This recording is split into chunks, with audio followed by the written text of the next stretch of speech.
Raheem Mostert last year was running back 26, 181 rush attempts, 891 yards, 3 touchdowns, 31 receptions, 34 targets, 202 yards, and 2 touchdowns.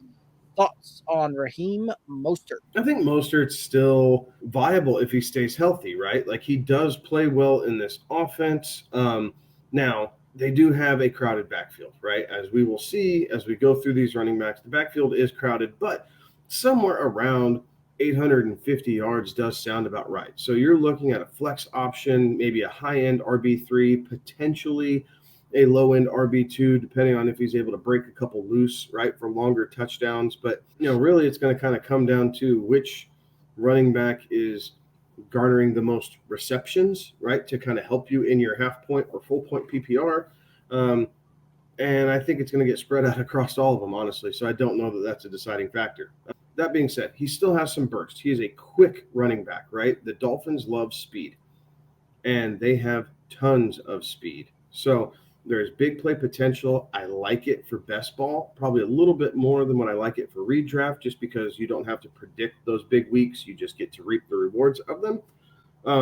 But overall, I think he's going to be given first crack out of the backfield to start the season. We will see how this develops. But going into week one, I think this is your week one starter. Take that as you will.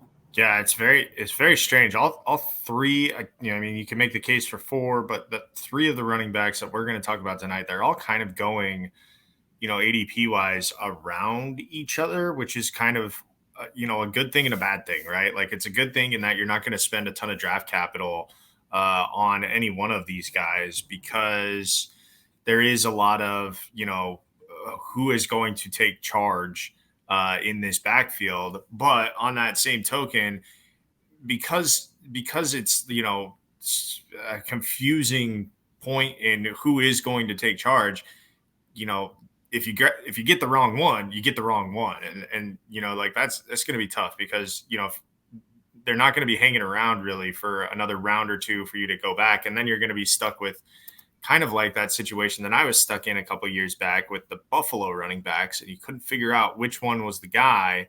And I was in the situation where I had both of them, and it seemed like every week I played one of them, and I played the wrong one each week. So that's a headache that you don't want to have. Take it from me. That's a headache you don't want to have. So if you're going to take one, odds are you're not going to get the other one. But if you do, one of the other ones. But if you do, it's going to be a headache that you're going to have to fight week in and week out because you just don't know.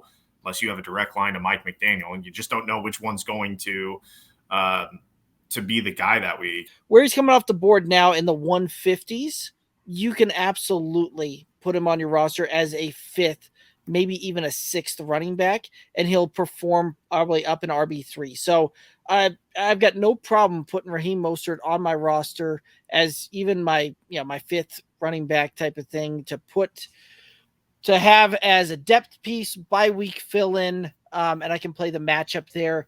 And even at 31 years of age, which that's well beyond where we typically see the plateau and the plateau and these running backs kind of fall apart. There is he's still a guy with a ton of speed and can break a long play and makes those things happen there. So if he's going up against a matchup where that team has had a hard time stopping the run and stuffing the run at the line of scrimmage and has allowed running backs to leak into the second level, like that's a great play for Raheem Mostert.